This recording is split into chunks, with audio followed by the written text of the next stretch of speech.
সারা দিল না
আল্লাহ আপনাদের ভিতরে বাইরের কথা বলতেছে না, আপনাদের ভিতরে কথা বলতেছে। সময় সময় আমার সাথে এমন ভাবে কথা বলে আমার কাছে মনে হয় ভিতরে ঈমান আছে কিনা আল্লাহ পাকের নাউজুবিল্লাহ বলেন। আমি বাইরের কথা বলবো না, আপনাদের এরিয়ার কথা এলাকার কথাই বলতেছি। বাইরের কথা বলবো, বাইরের মানুষের কথা বলে আপনাদেরকে শোনাবো, আপনাদের কথাই আপনাদেরকে বলতেছি। সময় সময় আমার সাথে এমন ভাবে কথা বলে কিছু বিষয় নিয়ে মনে হয় যে ঈমান আছে কিনা আল্লাহ পাকের আল্লাহর উপরে এতেকাদ বিশ্বাসটুকু আমাদের নাই। ঠিক আছে, আল্লাহ বলে বান্দা দৌড়ে আসবে না, রহমতের দরজা খোলা। কি পরিমাণ দরজা খোলা জানো? আল্লাহ বলে বান্দা দুনিয়ার মানুষের কাছে, দুনিয়ার নেতা-নেত্রীর কাছে যাওয়ার জন্য না, দিনের বেলা যাওয়া যায়, রাতে গভীর রাতে তাদের সাথে যোগাযোগ করার কোনো ব্যবস্থা থাকে না। দিনের বেলায় যাইবা, আবার কোনো কাজে একবার যাইবা, দুইবার তিনবার গেলে চতুর্থবার তোমাকে ধাক্কা দিয়ে তাড়িয়ে দিতে পারে, তোমার সাথে সাক্ষাৎ নাও করতে পারে। সাহাবী বলেন আল্লাহর পয়গম্বরকে প্রশ্ন করেন, ইয়া রাসূলুল্লাহ, একজন বান্দা গুনাহ করে ফেলেছেন, তওবা করলো আবার গুনাহ করেছে, আবার তওবা করলো আবার গুনাহ করেছে, আল্লাহ কি মাফ করবেন নাকি? আল্লাহর পয়গম্বর বলে, সাহাবী শোনো, আমার মালিক এমন দয়ার মালিক, বান্দা যদি গুনাহ করে মাফ চায় মাফ করে দেয়, আবার গুনাহ করে আবার মাফ চায়, আমার বান্দাকে আল্লাহ মাফ করে দেয়। এই কাজ তো কবি করেন, হাত ধরিয়ে দেনে হো তৈয়ার है जो नमके मुझसे वो बेजार है।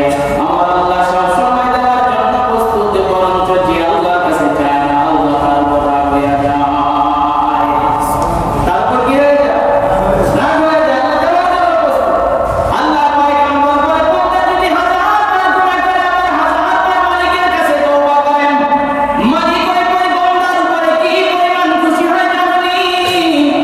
বান্দা মালিককে এই পরিমাণ গুনাহ মাফ করে দেয়। সন্তান মায়ের গর্ভ থেকে দুনিয়ায় আসার পরে যেমন নিষ্পাপ থাকে, গুনাহ থাকে না, বান্দা বারবার তওবা করার কারণে আল্লাহ বান্দাকে এইভাবে সন্তানের মতো নিষ্পাপ বানিয়ে দেয়। এই কারণে মালিক বলে, বান্দারে আমার দুইটা নাম আছে, একটা নাম হইল রহমান, আরেকটা নাম হইল রহিম। এবং তার রহমান নামের অর্থ হইল দয়ালু, আর রহিম নামের অর্থ হইল দয়ালু। বলেন কি জানবি?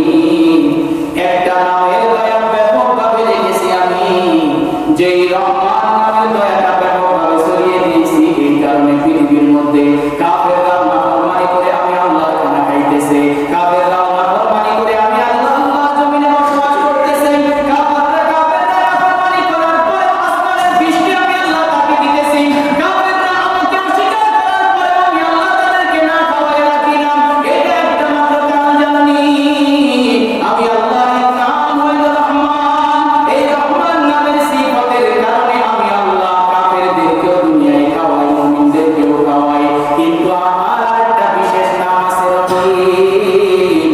কোন বান্দা যদি গুনাহ করার পরে আমি আল্লাহর কাছে এসে তওবা করেন, সিজদায় পড়ে সুবহান রাব্বিয়াল আলা বলে আমি মালিককে ডাক দেয়, রুকুতে গিয়ে সুবহান রাব্বিয়াল আযীম বলে আমি মালিককে ডাক দেয়, দুই হাত তুলে আমি মালিকের কাছে যখন বলে রব্বানা যালামনা আনফুসানা ওয়া ইল্লাম তাগফির লানা ওয়া তারহামনা লানাকুনান্না মিনাল খাসিরিন। এই বলে বলে যখন আমি মালিককে ডাক দেই, আমি আল্লাহ যে রহিম, এই রহিম নামের সিফাতের মধ্যে দোষ এসে যায়। আমি আল্লাহ বান্দাকে আমার রহমতের কোলে তুলে নিয়ে রহিম নামের সিফাত দিয়া বান্দাকে আমি আবৃত করে রাখি। এই কারণে মালিক বলে, বান্দা কোন সময় লয়ে আসবে, কোন সময় লয়ে আসবে না। আল্লাহ তাআলা বান্দাকে চাইলে আল্লাহর কাছে যত বেশি তওবা করে আল্লাহ তত বেশি খুশি হয়। বান্দা দুনিয়া রাজা বাদশাদের দরবারে যাইবা, দিনের বেলায় দরজা খোলা থাকে, রাতে খোলা থাকে না। আর আমি আল্লাহ এত মায়া আল্লাহ, আমি আল্লাহর রহমতের দরজা দিনেও খোলা রাতেও খোলা, 24 ঘন্টা যখন এই মালিককে আল্লাহ বলে ডাক দিবা, আমি মালিক লাভবাহিক বলে তোমার ডাকে সাড়া তো ডাকতে দেরি বান্দা, আমি সাড়া দিতে দেরি, কিন্তু সেই কানও আমার নাই, শোনার মতো মেজাজ আমার নাই, কানও আমার নাই। আল্লাহ বলে, বান্দা মুমিন বান্দা দোয়া করতে দেরি, গুনার জন্য তওবা করতে দেরি, আমি আল্লাহ মাফ করি না। শুধু তাই না, আমি আল্লাহ একজন বান্দা গুনাহ করতে করতে করতে করতে পাহাড় পরিমাণ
সে মালিককে আমরা চিনি। আল্লাহ বলে বান্দা আয় আমার রহমতের দরজা খোলা আছে আয়। যখন আমি আল্লাহকে ডাকবি, যখন ডাকবি বান্দা ডাকতে দেরি করে তাকে সাড়া দিতে দেরি করে। বান্দারে নির্জনে গোপনে আসো সেই জায়গায় আমার ডাকো ইয়া সিররা ওয়া আখফা। বান্দা তোর প্রকাশ্যে কি করবে তাও আমি আল্লাহ শুনি, গোপনে কি করবে তাও আমি আল্লাহ শুনি। আল্লাহ পয়গম্বর বলে ইয়া আইয়ুহান নাস তুবু ইলাল্লাহ। হে বান্দা আল্লাহর কাছে তওবা করো, মানুষের আল্লাহর কাছে তওবা করো। কি পরিমাণ তওবা করবে? ডেইলি 100 বার তওবা। কতবার? 100 বার। মিয়াদা মাত্র 100 বার ডেইলি তওবা। চলতেছি ফিরতেছি হাঁটতে বসতে উঠতে বসতে আস্তাগফিরুল্লাহ। কষ্ট লাগবে বলতে? কষ্ট লাগবে বলতে? আস্তাগফিরুল্লাহ। চলতে ফিরতে আস্তাগফিরুল্লাহ। আল্লাহ আপনি আমারে মাফ করে দেন। আল্লাহর কাছে মাফ চাওয়া। এখানে আল্লাহ তাআলা বলেন বান্দা, যে বান্দা আমি আল্লাহর কাছে মাফ চাই আমি আল্লাহ তারে মাফ করে দিই। আমি আল্লাহর রহমতের দরজা খোলা, মাফ চাইতে দেরি আমি আল্লাহ মাফ করতে দেরি না, দেরি করি না। এই কারণে আমার আল্লাহ বলেন বান্দা, যখন কোন বান্দা গুনাহ করার পরে তিনটা জিনিসকে সামনে নিয়ে এসে তওবা করবেন। এক নাম্বার আল্লাহ গুনাহ করেই ফেলেছি, নিজে নিজের উপরে শর্মিন্দা লজ্জিত হয়ে যে আল্লাহ গুনাহ করেই ফেলেছি, আর গুনাহ করব না। মালিকের কাছে বলবে আল্লাহ আর সামনে কোনোদিন গুনাহ করব না। এরপরে মালিককে বলে মালিক যে গুনাহ করেছি এই গুনাহ থেকে আপনি আমাকে ফিরিয়ে রাখেন। বান্দা যখন তিনটা নিয়ম করে তওবা করবে আল্লাহ তাআলা বলে বান্দা তওবা করতে দেরি আমি মালিক কবুল করতে দেরি করি না। এখানে আল্লাহ তাআলা আমাদেরকে মাঝে সাথে সময় দেয়, সময় আমাদেরকে সুযোগ দেয় তওবা করার। 14 তারিখ দিবাগত রাত্রে লাইলাতুন নিসফু মিন শাবান। এই রাতগুলো হইল মালিকের কাছে তওবা করার, মালিকের কাছে যাওয়ার। মালিক তো রহমতের দরজায় এসে দাঁড়ায়। মালিক তো প্রথম আসমানে এসে রহমতের দরজাটা আমাদের দিকে খুলে রাখে আর বান্দারে ডাকে বান্দা আয় আয়। আমি মালিকের কাছে যাই, কি চাওয়ার আছে আমি মালিকের কাছে যাও। এর দুনিয়ায় কেউ কোনো কিছু দিতে পারবে না। দুনিয়ায় কেউ যদি একটা জিনিস দেয়, কেউ যদি তোমার উপকার করে পরের দিন তোমার ধোঁকা দেয়, এবং একদিন উপকার করলে 2 দিন করে তৃতীয় দিন কিন্তু আর করতে চায় না। আমি মালিকের রহমতের দরজা খুলে দিলাম। আমি মালিক হাইয়ুল কাইয়ুম, আমি মালিক রহমানুর রহিম। হে বান্দা রহমতের দরজা খুলে দিলাম, আয় আমি আমার আল্লাহর কাছে যা। আল্লাহ মুস্তাগফিরিন ফাগফির লাহুম। গুনাহ করেছো, মুসিবতের মধ্যে আছো, কে বিপদের মধ্যে আছো, কে অভাবের মধ্যে আছো, আসো আমি মালিকের কাছে যাও। আমি মালিকের কাছে চাইতে দিতে দেরি করব না। কতক্ষণ পর্যন্ত ডাকবেন মালিক? আল্লাহর পয়গম্বর বলেন হাত্তা ইয়াতলুআল ফজর। মাগরিব থেকে শুরু করে ফজরের আগ পর্যন্ত, মাগরিব থেকে বান্দাকে ডাকতে থাকে ফজরের আগ পর্যন্ত বান্দাকে ডাকতেই থাকে। এর নাম আমরা কেন হতভাগা? এরকম গুনাহ মাফের রাত্র পাইলাম, এরকম গুনাহ মাফের সুযোগ পাওয়ার পরে আমরা টিভির দোকান আর বিছানা ছাড়তে রাজি না, ঠিক না? আল্লাহ আল্লাহ আমাদের সহি বুঝতাম। এত সুযোগ মালিক আপনাকে আমারে দিবেন, কিন্তু দেখেন কত হতভাগা আজ তো পারে না তওবা দূরের কথা। আর এই রাত্রগুলোর মধ্যে দেখেন যে কি দিলে আমরা টিভির দোকান আর ওই বন্ধুদের আড্ডা আর না হয় ঘরের বিছানা, এর বাইরে এদের কোনোখানে পাবেন না। আল্লাহ এই রাত্রে কত করবেন তো ইনশাআল্লাহ? জোরে বলেন কত করবেন তো ইনশাআল্লাহ? এবার হাদিসের দ্বারা প্রমাণ করা। নাসিরউদ্দিন আলবানী তিনি নিজেই বলেন কেউ যদি শবে বরাত অর্থাৎ লাইলাতুন নিসফু মিন শাবান এই হাদিসটাকে অস্বীকার করে, সে হাদিসকে অস্বীকার করলো, রাসূলকে অস্বীকার করলো। নাসিরউদ্দিন আলবানী কে বলেন? নাসিরউদ্দিন আলবানী চিনেন না আপনারা? চিনেন না আপনারা? চিনেন না? হাদিস শাস্ত্রের বড় একজন আলেম এবং আহলে হাদিস দাবিদার যে ভাইরা তাদের ইমাম। আমার কথা বুঝলেন? যারা আহলে হাদিস দাবিদার ভাইরা, যারা হাদিস মানি বলে, তাদের ইমাম নাসিরউদ্দিন আলবানী তিনি বলেন লাইলাতুন নিসফু মিন শাবান এই হাদিসকে কেউ যদি অস্বীকার করে সে রাসূলের হাদিসকে অস্বীকার করে। এটা সহিহ হাদিস। এখানে অস্বীকার করার সুযোগ নেই, তবে বেশি বাড়াবাড়ি করার সুযোগ নেই। বাড়াবাড়ি করার কি নেই?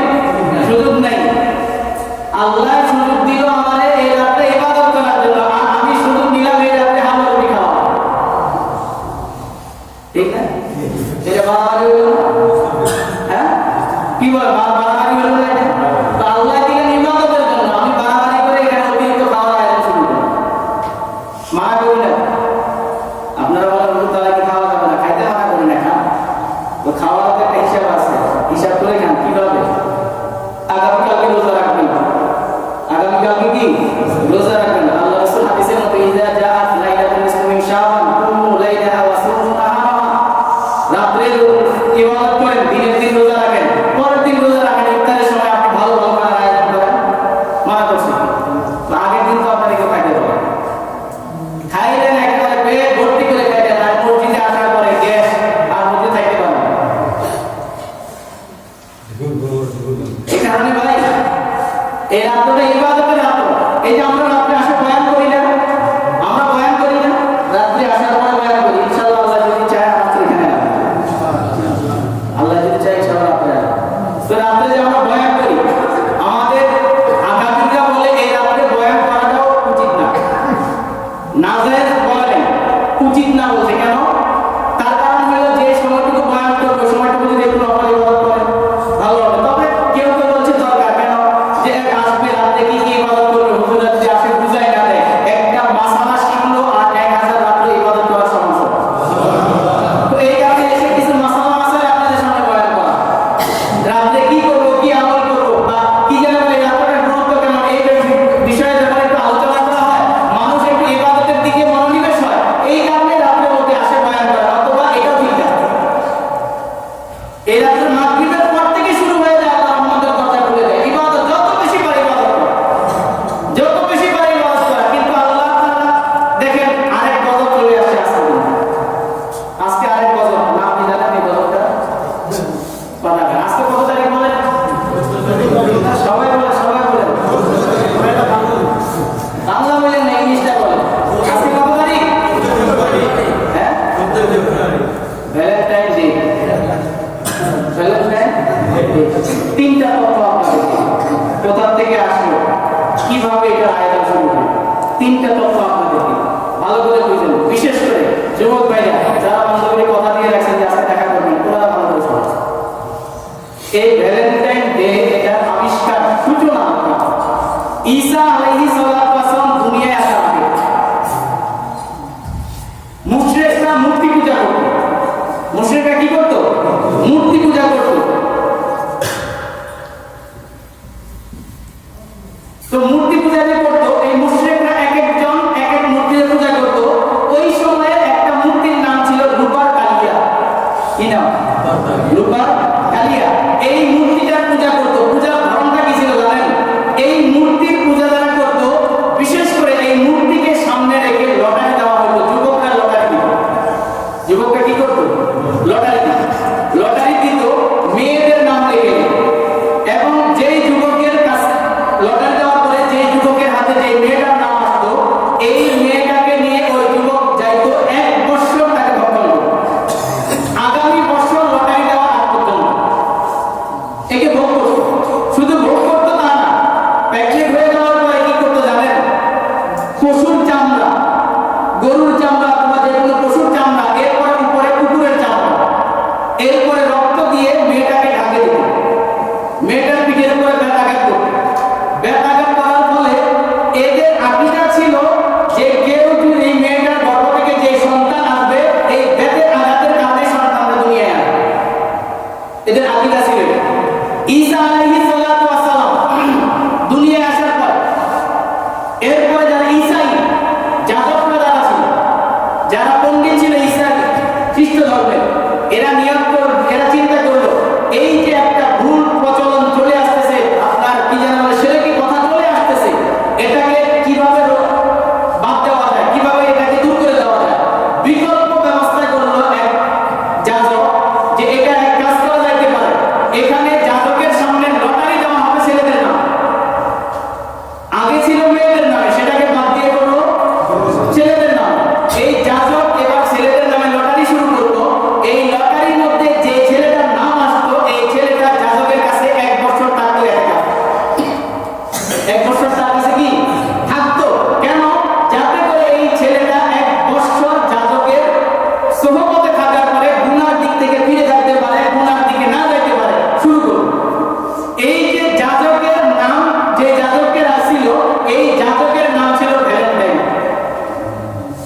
যাজকের নাম কি ছিল? ভ্যালেন্টাইন। এই যাজক মারা গেছে 14 ফেব্রুয়ারি। একটা পাইছে। আরেকটা ইয়ামানের বাদশা ছিল মুশরিক। ইয়ামানের বাদশা ছিল মুশরিক। তৎকালীন সময়ে সবচেয়ে বড় যাজক যে ছিল, ইয়ামানের বাদশা তাকে প্রস্তাব দিলেন যে তুমি তোমার 3 খোদা পূজা ছেড়ে দাও। 3 খোদা মানে ঈসাইরা কিন্তু 3 খোদা মানে, ঈসা আলাইহিস সালামকে মানে, মরিয়মকে মানে এবং আল্লাহকে মানে, এবং এদের আকীদা হলো ঈসা আলাইহিস সালাম আল্লাহ তাআলা সন্তান। এটা নাসারাদের আকীদা। তো সবচেয়ে বড় যাজক যে ছিল সে বলল যে আমি বাদশা ইয়ামানের বাদশার কথাকে মানতে পারবো না। কেন? আমি 3 খোদাকে মানি, আমি তাদের মূর্তি পূজা করতে পারবো না। ইয়ামানের বাদশা এক পর্যায়ে এই যাজককে জেলে দিলেন। যাজককে জেলে দেওয়ার পরে তৎকালীন সময়ের জেলখানার যে বড় দারোগা ছিল, জেলের পুরোহিত পাহারাদার যে ছিল বড় দারোগা, এই দারোগার মেয়ের সাথে যাজকের প্রেম হয়। যাজকের মেয়ের সাথে কি এই আপনার যাজকের সাথে দারোগার মেয়ের প্রেম হয়। এই প্রেমের খবর পাওয়ার পরে দারোগা এক সময় যাজককে হত্যা করে, যাজককে মেরে ফেলে। আর যেই যাজককে মারে তার নাম ছিল ভ্যালেন্টাইন, আর এই যাজককে মারে 14 ফেব্রুয়ারি। যাজককে কোন দিন মারছে? এই কারণে তাদের প্রেমের স্মৃতিটাকে ধরে রাখার জন্য যাজক, এই নাসারারা যাজকের প্রেমের স্মৃতিটাকে ধরে রাখার জন্য প্রত্যেক বছর 14 ফেব্রুয়ারি আসলে এরা সেই যাজকের জন্য এই ভ্যালেন্টাইন ডে পালন করে। নাউজুবিল্লাহ বাজে এগুলো। এরপরে আসেন আমাদের আমেরিকা স্কুলগুলোর মধ্যে ভ্যালেন্টাইন ডে নামে এরা যে দিবস পালন করে,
ইবলিসের কাজ কি